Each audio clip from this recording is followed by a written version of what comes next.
Kiapo cha viongozi wa halmashauri ya walei, vyama na mashirika ya kitume jimbo la Bagamoyo.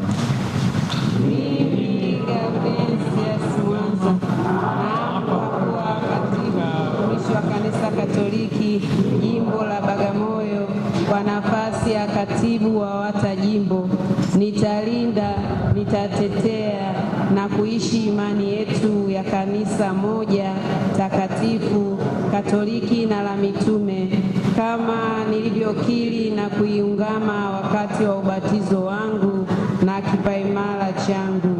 Naapa kuwa nitatekeleza wajibu wangu kwa mujibu wa katiba ya halmashauri ya walei Katoliki Tanzania na katiba na mwongozo wa chama cha kitume au shirika la kitume ninaloliongoza. Nitakuwa mtii na mwaminifu kwa kanisa na uongozi halisia wa kanisa. Nitalitumikia kanisa kwa waamini wake kwa adili na uaminifu mkubwa, nikihakikisha kuwa natenda haki daima bila upendeleo.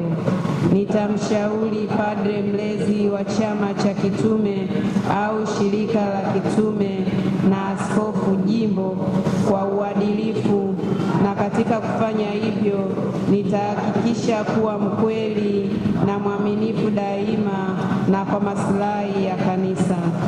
Naahidi kuwa katika utumishi wangu kama kiongozi katika kanisa nitajitahidi kwa uwezo wangu wote kuwa mcha Mungu na mtu wa sala na ibada, ili nipate kweli kuwa chumvi, chachu, mwanga na kioo kwa jamii ninayoiongoza. Mwenyezi Mungu nisaidie. Mungu aliyeanzisha hayo yote mioyoni mwenu aweze kuyakamilisha. Kwa jina la Baba na la Mwana na la Roho Mtakatifu.